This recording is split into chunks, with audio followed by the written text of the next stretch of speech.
En medio de una fascinante epopeya aeroespacial que había permitido al hombre alcanzar la Luna, el Buró de Estudios de Citroën iniciaba la creación de su mayor truco de magia, que se presentaba en 1970 como el tracción delantera más veloz del mundo.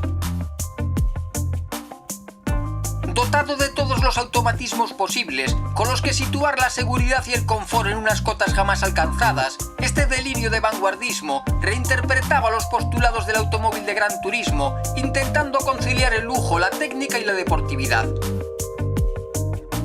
Si el legendario DS en el que estaba basado representaba en lo aeronáutico un Caravelle, el nuevo coupé con motor Maserati se asemejaba, según los franceses, al más flamante de los aviones supersónicos, con el que el SM no llegaría a coexistir.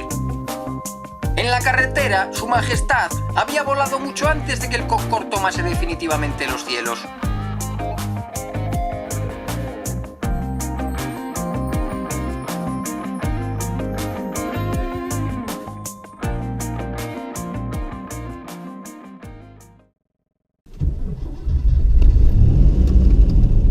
A comienzos de 1968, la firma de un acuerdo entre Citroën y Maserati, por el cual los franceses tomaban el control de los talleres de Módena, hacía pensar en el desarrollo de una gran berlina con un motor italiano de 6 cilindros, que basada en los DS, debería competir en lo más alto de la oferta automovilística, frente a las realizaciones de Mercedes o Jaguar. Pero en un tiempo récord de gestación que no llegaría a los 2 años, esta coproducción italo-francesa comenzaba a cobrar la forma de un gran turismo de excepción, destinado a marcar un antes y un después en la nueva y prometedora década de los 70, tal y como había hecho el DS 15 años antes. El escenario elegido para presentar a la nueva criatura del tercer fabricante francés tras Renault y Peugeot sería la edición número 40 del Salón de Ginebra, celebrada a partir del 11 de marzo de 1970, y en la que el sorprendente SM se convertiría en la estrella que más resplandecería bajo los focos suizos. En este grandioso y audaz coupé, cuyas 2 letras abreviaban la esencia Sport Maserati, Citroën pretendía conciliar de manera definitiva unas elevadas prestaciones con el confort y la seguridad. La tracción delantera, el aerodinamismo, la suspensión hidroneumática con altura constante de la carrocería o los faros orientables formaban ya parte del bagaje tecnológico de los ingenieros de la casa, pero el SM aportaba como novedad para la historia de la automoción una dirección con recuperación automática y asistencia variable. Su imponente carrocería de casi 5 metros de longitud mejoraba, según los técnicos franceses, la penetración en el aire en un 25% respecto a los DS, mientras que el compacto y liviano V6, concebido y fabricado por Maserati íntegramente en metal ligero, disponía de un ángulo entre bancadas de 90 grados, como los 8 cilindros de los México, Ghibli o 4porte, lo que junto a su reducida carrera hacía que la altura total del corazón italiano se quedase en 31 centímetros y el peso en 140 kilogramos. Sus 3 carburadores Weber de doble cuerpo sorprendían entre la sofisticación de esta clara operación de prestigio, teniendo en cuenta que el experimentado DS21, tras casi 15 años en los mercados, equipaba en sus 4 cilindros un sistema de inyección electrónica desde hacía 6 meses. Los 170 caballos DIN anunciados por el constructor parisino autorizaban una velocidad máxima de 220 km a la hora, siendo de este modo el tracción delantera más veloz del planeta, ya que Oldsmobile declaraba 210 para su Toronado V8 con 7,5 litros de cilindrada y casi el doble de potencia que el 6 cilindros del Citroën Maserati. Este laboratorio rodante repleto de innovaciones comenzaba sus entregas ante el entusiasmo de la prensa especializada en el otoño de 1970, con una cadencia de fabricación de 30 unidades al día, repartidas a partes iguales entre la exportación y el mercado interno, donde su precio duplicaría el de un DS21 de inyección y 125 caballos, y suponía para la firma creada por André Citroën hacía medio siglo un nuevo concepto de automóvil, al reunir por vez primera el acabado y la seguridad de una limusina, el confort de una berlina y las performances y el equipo de serie de un coupé. El único vehículo de prestigio francés de gran lujo que ofrecía, según sus creadores, el sumum de la perfección técnica, con el que se ambicionaba resucitar la grandeza del automóvil deportivo y glamuroso producido en Francia, cuarto fabricante mundial en 1970, tras los Estados Unidos, Alemania y Japón, una suerte de gran turismo que había quedado huérfano tras la desaparición de los Talbot Lago, los Bugatti, los Delage, Delahaye o los más recientes Facel-Vega.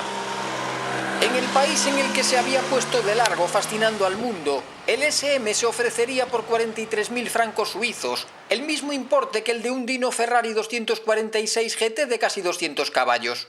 Ello suponía superar en casi 1.000 francos la tarifa de un Porsche 911S de 180, en casi 10.000 lo que costaba un BMW 2800 CS con su misma potencia, y en nada menos que 14.000 lo que se nos pedía entonces por un veterano Jaguar tipo E2+2. 1971 será un año de éxitos para este Dream Car de ejecutivo. La fabricación rozará por única vez esa temporada las 5.000 unidades y en su primera incursión en un rally del Campeonato Mundial se haría con el épico triunfo del celebrado en Marruecos durante la primavera. Las llantas de resina reforzada, más ligeras que las de acero, ensayadas en la competición y desarrolladas por Michelin, pasarían a ofrecerse como opción en el modelo de calle desde ese otoño con motivo del Salón de París, certamen en el que el carrocero Henry Chapron, creador de las versiones más especiales de los DS, presentaba el Milord, un SM descubierto del que se estima llegarían a fabricarse únicamente 7 unidades, 2 de las cuales acabarían rodando por las carreteras españolas. Junto al Milord aparecía el Space, un SM Targa con el techo desmontable en 2 secciones, desarrollado por el especialista Euliez. Con el año 72, en el que el rey de los Citroën sería elegido coche del año en Estados Unidos por la revista Motor Trend, llegarían más versiones especiales y novedades mecánicas. En el Salón de Ginebra, el carrocero italiano Pietro Frua mostraba un SM más deportivo, compacto y ligero, mientras que en mayo tendría lugar el primer acto oficial de las 2 unidades presidenciales encargadas a Chapron por el gabinete del presidente de la República Georges Pompidou, con motivo de la visita de la reina Isabel II de Inglaterra a Francia. En el otoño, los galos desvelaban en la exposición de París el SM alimentado por inyección electrónica, cuyo motor rendiría 178 caballos DIN, a la vez que el consumo medio de combustible disminuía en un 10%. Chapron, por su parte, exhibía el Opera, una berlina de 4 puertas con una longitud incrementada en unos 30 centímetros y cuyo precio final de 120.000 francos duplicaba el del coupé de inyección. En 1973, de nuevo en septiembre, se da a conocer en la capital francesa el SM automático para el mercado europeo, cuya caja de 3 relaciones irá asociada al V6 subido a 3 litros, capaz de entregar 180 caballos, nutridos por 3 carburadores de doble cuerpo. En Estados Unidos, donde la normativa exigía que los faros fuesen fijos y sin carenar, esta cilindrada existía desde el año anterior, tanto con cambio manual como automático, habiéndose ofrecido este último ya en el primitivo motor de 2,7 litros y carburación a partir de octubre de 1971, versiones todas ellas que hacían del norteamericano el segundo mercado de exportación del SM tras el italiano, habiendo llegado allí algo más de 2.000 unidades. Durante el otoño de 1974, la fabricación de este buque insignia se transfiere de París a la factoría de Guy Ligier en Vichy, siendo la temporada 75 la última a la que sobreviva su majestad. Junto a los novísimos CX 2000 y 2200, ganadores ese año del certamen del coche del año en Europa, y a los también sentenciados a muerte de S, producidos durante 2 décadas en carrocerías berlín y familiar, en la cima de la gama de Citroën, el SM se seguía presentando en su último aliento como algo único, más fastuoso que un automóvil de gran lujo, más confortable que un gran turismo y más brillante que un coche de gran sport. Tras menos de 300 unidades producidas en 1974, en mayo del siguiente año la familia Peugeot, nueva propietaria de Citroën, liquidaba Maserati, comenzando el principio del fin de esta maravillosa cápsula espacial.